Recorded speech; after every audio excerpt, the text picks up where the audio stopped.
Bonjour à tous et bienvenue sur Nyon Région Télévision pour une nouvelle émission sportive, une émission qui sera consacrée quasiment exclusivement au football avec notamment le match de la saison pour le Stade Lyonnais qui affrontait personne d'autre que le champion de Suisse IB. Pour parler football avec nous, il y aura des représentants des clubs de Gennevilliers-Begnien, du Stade Lyonnais justement et du FC Gingin qui feront le bilan du premier tour de deuxième ligue régionale. Mais avant ça, on va parler rugby. Car les Pirates de Nyon jouaient ce dimanche face à leur adversaire de Geplo. Un match qu'ils ont gagné 33-26, mais ils n'ont pas eu la tâche facile. Le résumé du match. Cyril, match contre Geplo aujourd'hui, un match tendu jusqu'au bout. Vous avez fini à 11, ça n'arrive pas tous les jours au rugby. Comment tu as vécu le match de l'équipe ? On fait un gros match, on est très appliqué, on a trouvé une équipe très agressive en face, on a su répondre présent et voilà, donc on finit le match, on prend des cartons parce que on fait des fautes, on subit sur fin de match, on est fatigué, on a beaucoup donné. Mais le plus important c'était de gagner, en plus on a le bonus donc c'est très bien, voilà, on fait un gros match et ça nous fait du bien contre un prétendant à la qualif avec nous. Oui, vous avez subi en fin de match, mais ce qu'il faut retenir aujourd'hui c'était surtout l'entame de match, la première partie du match parce que là vous avez dominé. Pour une fois contre Geplo on score d'entrée, d'habitude on prend des points, on court après le score. Là cette année on marque les premiers, on arrive à maintenir devant donc c'est très bien, on sait qu'on a une équipe qui est plus forte que les années précédentes, donc voilà, on a une revanche à prendre sur l'année dernière, on va aller récupérer le titre, donc ça passe par des matchs comme ça et à gagner contre les concurrents directs, chose qu'on n'avait pas fait l'année dernière. Non, c'était un super match, les 60 premières minutes on était très bons, on a joué à notre jeu, c'est ce qui nous a souvent porté préjudice ces dernières années contre Geplo, c'est qu'on jouait dans leur jeu et pas dans le nôtre, et là on a su mettre en place le nôtre et je suis très fier des gars, notamment en défense, en mêlée, on se devait de se racheter par rapport à un non-match en mêlée la semaine dernière contre le Stade Lausanne et là on est très content du résultat. Geplo c'est quand même une équipe redoutable, c'est toujours un match particulier, une équipe qui joue toujours le haut de tableau. Toujours un match redoutable, ils sont venus gagner le titre chez nous cet été, on avait perdu en demi contre eux. Voilà, et on se devait de gagner, ça nous tenait à cœur et surtout ça faisait 3 ans qu'on n'avait pas gagné à la maison contre eux, donc là on est très fiers et très contents parce qu'on les met à 10 points maintenant, donc c'est le plus important. Qu'est-ce que vous mettez en place cette année qui n'y avait peut-être pas les dernières années avec Patrice Philippe ?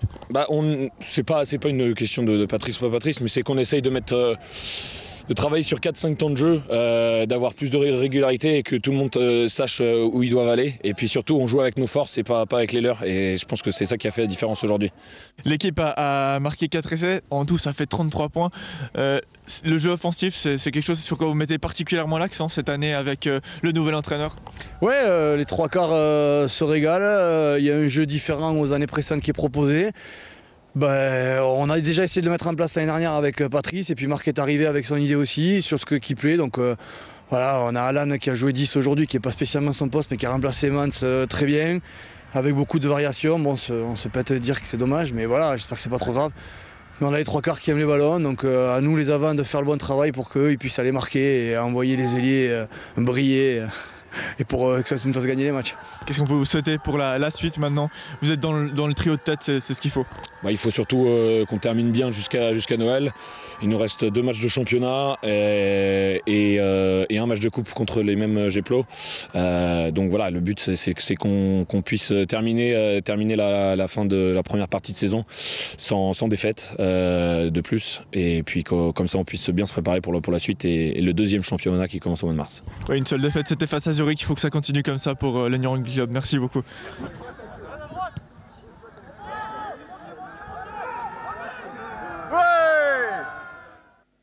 Voilà la saison qui est bien entamée pour le Rugby Club de Nyon et également pour les équipes de nos 2 invités. Messieurs, Yannick Tachet, tu es coach au Stade Lyonnais et Wills Rocha, tu es le président de GB. Bienvenue messieurs, GB c'est Gennevilliers-Begnien. Et on va commencer avec Gennevilliers-Begnien, premier du groupe de deuxième ligue. C'est 33 points, une seule défaite, aucun match nul. On dirait que la relégation est bel et bien digérée pour l'équipe. Oui, totalement. C'était la seule crainte. C'était effectivement comment on allait réagir après la chute de deuxième inter. Réaction directe et du comité et de l'équipe en nommant un nouvel entraîneur, en essayant de faire une nouvelle page, tant au niveau design, on a changé les équipements, on a rééquipé un peu beaucoup d'équipes avec une nouvelle page. Et puis cette page, elle a été écrite en tout cas sur un tour avec des succès à l'appel. Et aussi du jeu, du spectacle, de l'intégration de jeunes. Et ça, on est vraiment dans l'esprit qu'on veut et qu'on veut préserver à Genolier. De l'autre côté, Yannick Tachet, qui est coach du Stade Lyonnais. Le Stade Lyonnais qui est deuxième de ce même groupe de deuxième ligue régionale, avec seulement 3 défaites, à 6 points de Genolier-Beugnan. Première saison en tant qu'entraîneur, on imagine que tu es satisfait de la première partie de saison. Satisfait, oui et non. Je pense qu'on aurait pu mieux commencer. On a perdu 3 matchs dans les 6 premières rencontres. Mais après, je pense que les choses se mettent en place. On essaye de mettre aussi un peu une philosophie de jeu en place, d'avoir un peu plus de contenu. Et gentiment, ça se met en place. Donc on a eu des bons résultats récemment, mais il faut continuer sur cette voie. Voilà, beaucoup de nouvelles choses qui se mettent en place, qui se mettent très bien en place. Au vu du classement de vos équipes respectives. Est-ce que la promotion, on peut déjà en parler, notamment du côté de Genolier-Beugnan? On peut en parler, tout le monde en parle déjà autour du club, mais il y a beaucoup d'ingrédients qui ne tiennent pas à nous. Je pense qu'il va falloir qu'effectivement, pendant la pause, on se mette autour d'une table, qu'on discute bien. Les volontés sont là, sportivement, et je pense que les qualités sont là aussi. Maintenant, il faut pas voir à une année près. On l'a vu, on est monté 2 ans, redescendu. Donc, il faut vraiment qu'on voie à plus long terme, à 4-5 ans, voir où sera la relève derrière aussi, qu'est-ce qui vient. Est-ce que les cadres actuels vont jouer le jeu de rester ou d'arrêter? Donc ça, c'est beaucoup de questions qui se posent. Les questions du terrain aussi, de la commune, donc il y a beaucoup de choses. Mais après, sportivement, on ne va jamais freiner, on va continuer à faire ce qui fait la force actuelle, c'est jouer, gagner. On avait envie de ces derbies, on les aura pas forcément si on remonte. Les horaires qui nous ont posé problème l'année passée sont toujours maintenus dans le règlement, donc c'est toutes des questions qu'il faut qu'on prendra le temps pendant la pause de se mettre autour de la table. Voilà, donc il y a du positif un peu partout, oui. Si on vous entend de la deuxième ligue à la deuxième ligue inter. Pour le Stade Lyonnais 2, comment est-ce qu'on envisage la suite? Est-ce que la promotion serait une bonne chose pour l'équipe de jeunes, un objectif? Une bonne chose, oui. Et après, on a une équipe de jeunes qui sont ambitieux, donc on peut se le fixer comme objectif au vu des résultats jusqu'à maintenant. Après, comme j'ai dit, ils sont jeunes, donc il faut continuer à travailler, il faut garder un bon esprit. Et je pense qu'on peut, jusqu'à maintenant, le contenu est bon, mais c'est pas encore ce qu'on veut, ce que le staff technique on veut. Donc je pense qu'on peut encore s'améliorer. On a une bonne marge de progression. Mais après, il faut être honnête. Je suis un entraîneur qui a la chance d'avoir une équipe avec de la qualité. Donc je pense qu'on se doit d'être ambitieux. Les entraîneurs, eux aussi, sont jeunes. Il n'y a pas que toi. Tu es aussi bien entouré. Ouais, on est 4 coachs, on travaille tous ensemble, qui ont aussi entre 25 et 26 ans. Donc un groupe jeune du staff pour entourer un groupe jeune aussi de joueurs, avec notre capitaine Oliver Maric aussi, qui encadre très bien les jeunes et qui est très important. Et voilà, je pense que c'est tous des jeunes qui étaient avec moi aussi, qui entraînaient les juniors B assistants avec moi, ou qui sont au club depuis longtemps, qui sont bénévoles. Donc ça, c'était important pour nous de mettre ça aussi en place. C'est vrai qu'il faut toujours des joueurs d'expérience pour encadrer ces jeunes, justement. Au sein de GB, c'est aussi le cas. Il y a des piliers, il y a des joueurs indéboulonnables au sein de l'équipe. C'est clair qu'on a une ossature qui tourne avec les frères Gemely, Manu, des Martin, des joueurs d'expérience, entourés d'une génération comme Nathan Gervais, Jordi, Favre, qui sont des jeunes qui progressent énormément autour de ces cadres. Et voilà, c'est sûr que c'est cet après-là qu'il faudrait qu'on gère, qu'on soit prêt à gérer. Actuellement, on est quasiment sûr d'être en deuxième ligue, donc ça, ce sera une gestion. Après, si ça doit être plus haut, ce sera plus haut, mais ça, ce sera vraiment à continuer à garder ces cadres-là. Est-ce que la relève suit du côté de Genolier-Beugnan? On sait que du côté du Stade Lyonnais, c'est le cas, puisque quasiment toute la relève est dans la 2. Est-ce que c'est aussi le cas à Genolier? Elle suit, oui, alors moindre. On a quand même eu un gros noyau. On a profité du travail et de Team Lacôte et des inters qu'on a en groupement avec Gland. Maintenant, si on prend la quantité, je pense qu'on a 2 juniors A inter, 3 éventuellement. On a 1 ou 2 juniors B inter et 1 en gardien en plus, donc ça fait 3, ça fait 6 joueurs à venir dans les 2-3 ans. Ça fait peu, c'est pas la grosse quantité qu'on a eu de 8 ou 9 joueurs qui arrivaient en deuxième ligue quasiment près. Donc non, on a moins de relève, mais on en a. Et puis c'est celle-là qu'il va falloir qu'on intègre et puis qu'on pense à eux, quoi. Et elle est précieuse cette relève. Elle est très précieuse, oui. Du côté du Stade Lyonnais, la relève est là, c'est un club énorme, c'est vraiment un club formateur. Comment est-ce qu'on gère ça, une équipe de jeunes? C'est pas un peu compliqué parfois, surtout quand on n'est pas beaucoup plus âgé qu'eux? Non, je pense pas, justement, parce qu'on se comprend bien avec les jeunes. Comme vous l'avez dit, je pense chaque week-end, on aligne 7-8 juniors A, et même un junior B qui a joué avec nous ce week-end. On en intègre. Pour donner une idée de l'âge moyen de l'équipe, qu'est-ce que ça pourrait être? 18 et 19 ans, ça dépend des matchs. Mais voilà, même aux entraînements, on intègre beaucoup. Chaque semaine, il y a des juniors B qui viennent avec nous, des juniors A. Plus facile, je pense que c'est plus facile en fait, parce que c'est des jeunes justement qui sont encore ambitieux, qui sont demandeurs, qui veulent jouer plus haut, qui ont été habitués de jouer dans l'élite, que ce soit au Team La Côte ou au Team Voix à Lausanne. Donc voilà, c'est des jeunes qui veulent s'entraîner 4 à 5 fois par semaine. Donc c'est un plaisir. Après, c'est clair que comme on en a parlé avant, il y a des attitudes, il y a de l'expérience à prendre. Mais je pense que c'est leur 3e saison là, pour la plupart en actif. Ils ont fait la montée la première année de 3e Ligue à 2e Ligue. L'année passée, ils ont fait quand même une belle 4e place. Donc on est dans la continuité. On continue à intégrer encore des encore plus jeunes. Donc pour l'instant, c'est une philosophie, je pense, qui porte ses fruits. Tu le disais, les jeunes ont envie de monter. Est-ce que c'est envisageable quand on a une première équipe en Promotion League qui joue le haut de tableau? Est-ce que le saut n'est pas trop grand parfois? Non, je pense que justement, c'est plus cohérent d'avoir une équipe qui est plus proche pour les jeunes, de pouvoir, s'ils doivent passer le saut de 2e Ligue Inter à Première Ligue Promotion, ou de temps en temps pour des joueurs qui sont blessés ou qui sont en manque de temps de jeu, de venir jouer en 2e Ligue Inter. Je pense que c'est encore plus intéressant pour eux. Et ça serait notre objectif.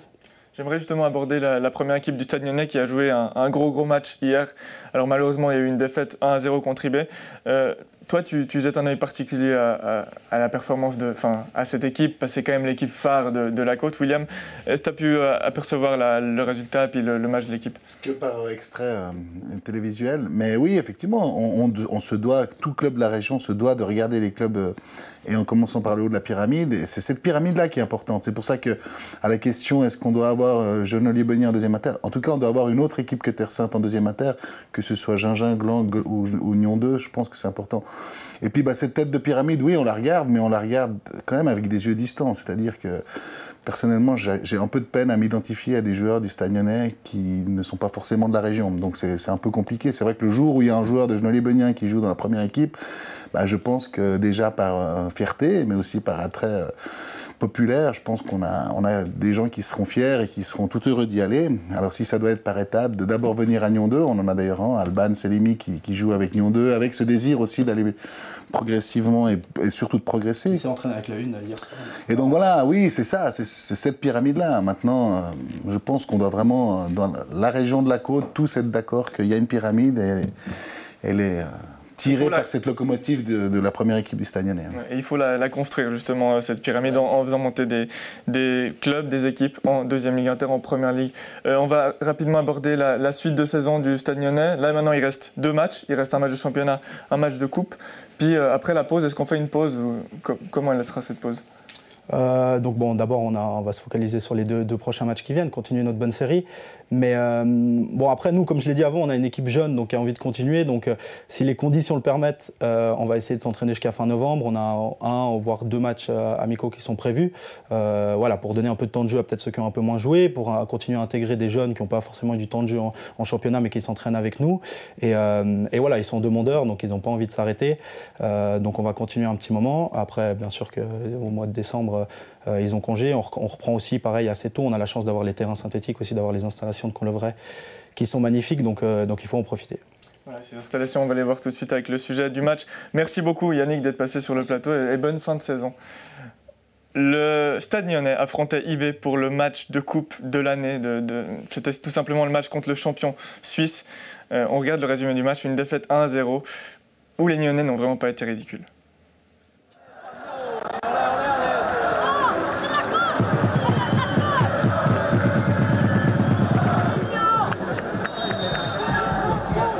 Stade Lyonnais IB, c'était l'affiche, c'était le match pour l'équipe qui jouait contre tout simplement la meilleure équipe de Suisse, qui joue en Champions League, qui est première du championnat largement. Et pourtant, l'équipe de John Dragani n'a pas été ridicule, loin de là. 1-0, score final. John Dragani, quel est le sentiment à l'issue de ce match? C'est un sentiment à la fois de déception, de frustration, mais aussi de grande satisfaction et de grande fierté par rapport à ce qu'on a présenté aujourd'hui, parce que voilà, comme vous l'avez très justement dit, si on met les choses dans leur contexte, on joue IB, premier du championnat, avec un un nombre conséquent de points d'avance. Une équipe qui joue la Champions League, Manchester, Juventus, Valence, qui écrase littéralement ses adversaires, à part une fois une défaite, une contre-performance. Donc le fait de pouvoir les contenir ici, et même plus que ça, et je pense que si à la mi-temps on rentre en gagnant 1-0, personne crie au scandale. Non, il y a de quoi être fier de l'équipe et de ce qu'ils ont fait. L'équipe s'est super bien battue, l'équipe n'a concédé qu'un but. Bon, il y a eu quand même 3-4 occasions du côté d'IB, c'est normal, mais le Stade Lyonnais a eu aussi ces 3 occasions. C'était un match très fermé, très tactique aujourd'hui. C'est vrai qu'on a... C'était du haut niveau même, si je peux le dire. Oh ben je vous remercie. Oui, c'est vrai que les garçons se sont mis à niveau au niveau d'IB. Et c'est vrai qu'on avait beaucoup travaillé tactiquement, on avait essayé de mettre quelque chose en place pour vraiment contrer IB. Et ils ont respecté le plan de jeu. On a été à la hauteur, ils ont été à la hauteur. Et c'est vrai qu'aujourd'hui, j'aurais vraiment souhaité un but pour l'équipe. Ils auraient mérité une récompense. On a su élever notre niveau, on va dire.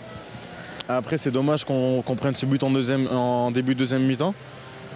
Et après, on a essayé, on a poussé. Et, bon, face à IB, c'était un peu compliqué, mais je pense qu'on n'a pas à rougir. On a fait un super match. C'est vrai, on a bien préparé ce match. Le coach l'avait dit, on n'a rien à perdre. On n'avait que à gagner aujourd'hui, c'était du bonheur. Après, l'équipe était très tranquille. On a bien géré la situation, on a réussi à faire un bon match. On n'a pas été ridicule du tout ce soir. Après, voilà, c'est le haut niveau. Sur une action, une belle action, il gagne le match. Voilà, c'est comme ça, c'est le football. Hein. Ouais. Et en plus, IB a joué vraiment avec sa meilleure équipe quasiment. Qu'est-ce qu'il aurait fallu faire pour espérer arracher les prolongations, par exemple? C'est clair que IB nous a pas pris de haut, hein, parce qu'ils sont venus avec vraiment tous leurs titulaires. Il n'y a qu'à voir la composition de l'équipe de départ et ceux qui sont rentrés en cours de jeu. Donc ce qu'il aurait fallu, c'est peut-être un peu de réussite. C'est un petit exploit individuel, c'est une petite part de chance qu'il faut. Moi je pense qu'il y a eu un petit flottement juste après la mi-temps. Un petit manque de concentration, c'est ce qui nous a fait perdre aujourd'hui. Et voilà, bon, après ça fait partie du foot, c'est comme ça et on réessayera. Maintenant on va se concentrer sur le championnat. On a encore beaucoup à faire et on verra la suite. Voilà, le Stade Lyonnais, loin d'être ridicule, clôt cette aventure en Coupe de Suisse. Merci Karim.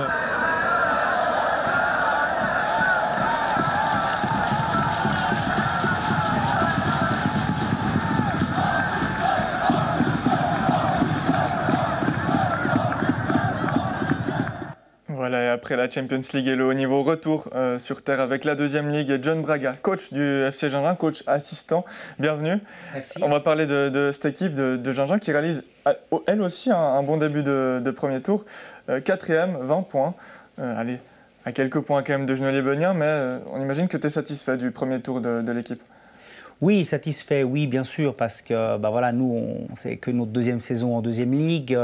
La première saison, personne ne nous connaissait, on a l'euphorie de la promotion, donc beaucoup de choses nous réussissent. La deuxième saison, on nous connaît, on sait un petit peu, on fait un tout petit peu attention à Gingin, et ça devient plus difficile. Donc effectivement, en ayant déjà 20 points, c'est sûr qu'on est satisfait, même si malheureusement, on a quand même laissé quelques points un petit peu à gauche, à droite, bêtement, et ce qui creuse cet écart avec nos deux concurrents, enfin le premier et le deuxième, où vraiment là, il y a un gouffre qui s'est mis entre eux et nous, mais satisfait, bien sûr. Le gouffre est devenu d'autant plus important ce week-end, parce qu'il y avait le match entre Genolier-Beugnin et Gingin. C'était un match de haut niveau, un derby, comme on les aime, John. Exactement, c'était déjà ce qui est génial, c'est que tous les joueurs se connaissent, donc un vrai derby. Même il faisait 4 degrés, il y avait je pense 200-250 personnes qui étaient là pour voir le match. Un vrai derby où il y avait un vrai engagement physique qui était là, mais tout à fait correct, sans prise de tête. Voilà, les deux équipes voulaient absolument gagner, mais dans un esprit foot et dans un esprit derby respecté à 100%. Quelle est la recette du FC Gingin au niveau de la composition d'équipe? Comment est-ce qu'on fait pour un petit village comme ça, avoir une équipe qui joue le haut de tableau en deuxième ligue avec des Genoliers, avec le Stade Lyonnais? Je pense que c'est surtout une équipe qui est en place maintenant depuis quand même pas mal d'années. Les joueurs se connaissent bien. C'est la même équipe qui était là en troisième ligue, qui a fait cette promotion en deuxième ligue. Certains étaient déjà là quand on était en quatrième ligue et qu'on a fait la promotion en troisième ligue. Donc voilà, il y a un état d'esprit, il y a une solidarité, il y a une envie, il y a une présence. Et c'est ce genre de choses qui font qu'on arrive parfois se surpasser et obtenir des résultats avec cette envie. Un état d'esprit qui est d'autant plus saillant chez Genolier-Beugnin, qui est un club vraiment connu pour sa très grande famille. Oui, non, mais c'est tout à fait. La première équipe en est l'image forte, hein, mais derrière, c'est tout un club. Hein. On a 8 équipes d'actifs. C'est aussi ça, c'est derrière 22 équipes de juniors, c'est un mouvement. Et puis, c'est les supporters qui nous suivent, hein, qui nous suivent un tout petit peu moins en deuxième tour, en deuxième inter. Et puis là, avec l'arrivée des derbies, ça n'a pas contenté que les joueurs. Et les buvettes et nos spectateurs sont tout contents de se déplacer moins loin et de pouvoir profiter de voir ces matchs proches avec des joueurs qu'on connaît. Et puis, comme l'a dit John avant, une superbe... on a eu 3 derbies déjà, 2 à la maison et 1 à Gingin, mais c'est un vrai plaisir de voir cet affrontement sportif, mais qui fait quand même la petite étincelle en plus avec le challenge de gagner un derby. Et les derbies, ça continue pour Gingin qui ira à Terre Sainte ce week-end. Quel est l'objectif de la première équipe? Là, il y a encore la possibilité de jouer la promotion, par exemple. Oui, alors bien sûr qu'il faut toujours garder de l'ambition, il faut toujours regarder en haut si on veut avancer. Si on dit aux joueurs ah non, de toute façon, on a déjà fait un bon bout, le maintien est déjà fait, les gens ne vont plus venir, il n'y a pas d'ambition, il n'y a rien. Il faut toujours avoir de l'envie pour pouvoir aller plus haut. Donc c'est sûr que nous, on va aller se déplacer à Terre Sainte samedi soir pour aller faire les 3 points, pour essayer de vraiment coller cette partie du haut du tableau. Et bien sûr, on est toujours en course pour la coupe, où on va affronter le FC Gland le 10 novembre chez nous. Et là aussi, encore un derby. Et là aussi, objectif bien sûr de passer le tour pour terminer ce premier tour en beauté. Et les 2 derniers matchs de Genolier-Beugnin, le premier ce sera ce samedi face à Chanvan à domicile, donc là on attend du monde j'imagine, et il y a aussi la coupe. D'autant plus qu'on joue à Beugnin samedi, on se doit, vu de notre groupement aussi, que la commune de Beugnin fait beaucoup d'efforts pour nous. On fait à chaque fois un match par tour, donc là ce sera le dernier du premier tour. Donc oui, Chanvan, moins derby, mais il y a quand même le beau derby des buteurs entre Benseviglia et Gemli. Et puis lundi soir, pour pas prolonger d'une semaine, on a réussi à avancer le match contre Prilly, qui ne sera pas non plus un derby. Par contre, la coupe est vraiment l'objectif avoué de l'équipe, d'essayer d'aller regagner cette coupe avec, pourquoi pas, la tentation de refaire de la coupe suisse. Donc ça, c'est un objectif clairement avoué et soutenu par tout le club de la Coupe. Exactement, parce qu'il dit retomber en deuxième ligue, dit droit de participer à la Coupe vaudoise et donc de la gagner. Merci beaucoup, messieurs. On vous souhaite de bons derniers matchs et puis une bonne pause bien méritée. Merci. Merci à toi. Nyon Région Télévision fait son sport. C'est fini pour cette semaine. On se retrouve la semaine prochaine pour une nouvelle émission. Gardez-vous en forme. Ciao.